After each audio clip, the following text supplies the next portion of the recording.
All right, guys. So we got a college football game that not everybody's really paying attention to, but I pay attention to teams like Baylor, especially when they're at home. So we got Baylor at home versus UCF, and Baylor, you see, they favored by 4.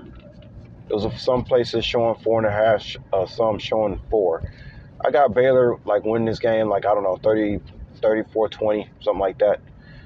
Baylor plays really good defense when they're at home, and UCF is a team that struggles on the road. That's not a good that's not a good thing for UCF. So oftentimes I see what Vegas to do is when you have a strong mismatch like this, and you have a home team, they'll they'll put the spread down to something like a 4 or something at home, have you doubting yourself and stuff like this. And whether it's a 4.5 or a 4, they'll have you in your head about whether you should be taking UCF in the points.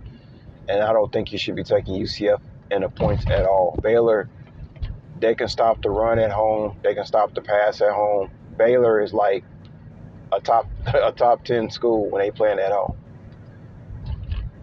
And UCF is like one of the worst college football teams in the league when they're on the road. That's just a bad matchup. So Vegas will give Baylor -4. I had you in your head.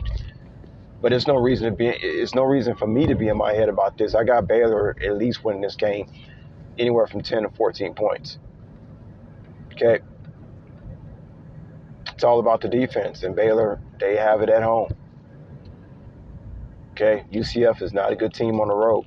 And you could look at a game that Baylor had on the road against Cincinnati and saw that they lost. They got beat down. I think it was like 40-something to 20-something. And you could look at that and say, well, maybe Baylor might struggle in this game, but that's not the case. This is Baylor's game to win, and there's no pressure at all on Baylor. It's just what they do when they're at home. So I think this is most likely going to be my final college pick, guys. I'm only going to do 3 college picks this weekend. That's all I got. Everything else just that spreads are too high, or it's just some games that I just have no interest in trying to figure out whatsoever. But yeah, one thing I've noticed over the years is that it just seems like when Baylor's at home, whether it's college football or even basketball, it just seems like they always take care of business. I've seen this stuff before. I've seen this stuff before. Yeah, I don't have. Let me see if I got anything else to say before I close this out, guys. I don't want this video to be as short. But, I'd be hesitant about doing college football picks, but I just feel the need to put 3 of them on my ticket this weekend. Just 3. That's it. I probably most likely am going to pick 6 NFL games. Yeah, 6 NFL games, guys. And 3 college. No, excuse me, 5 NFL games and 3 college. Yeah, I got 5 NFL games I'm interested in.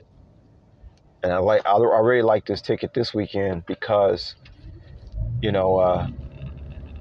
it's spread out. I like the way it's spread out. The times and the days are different and stuff like that.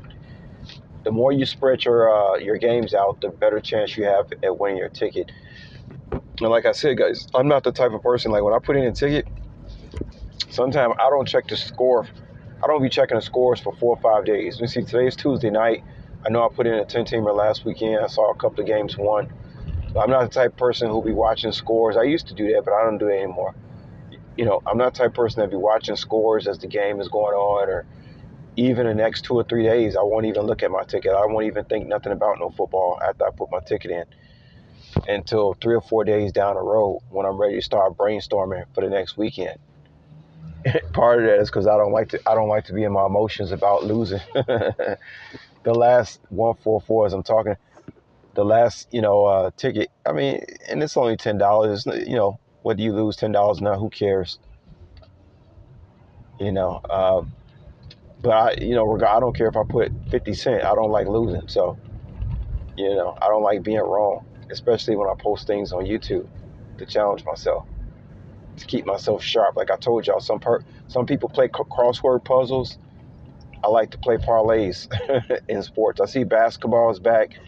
I'm trying to figure out if I'm going to be able to get into the groove of basketball because I'm really not into the NBA guys like I used to be. It's so just boring.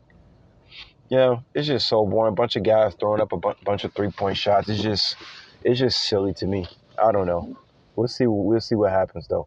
But anyway, yeah, definitely take Baylor -4 guys. I don't think you can go wrong with that.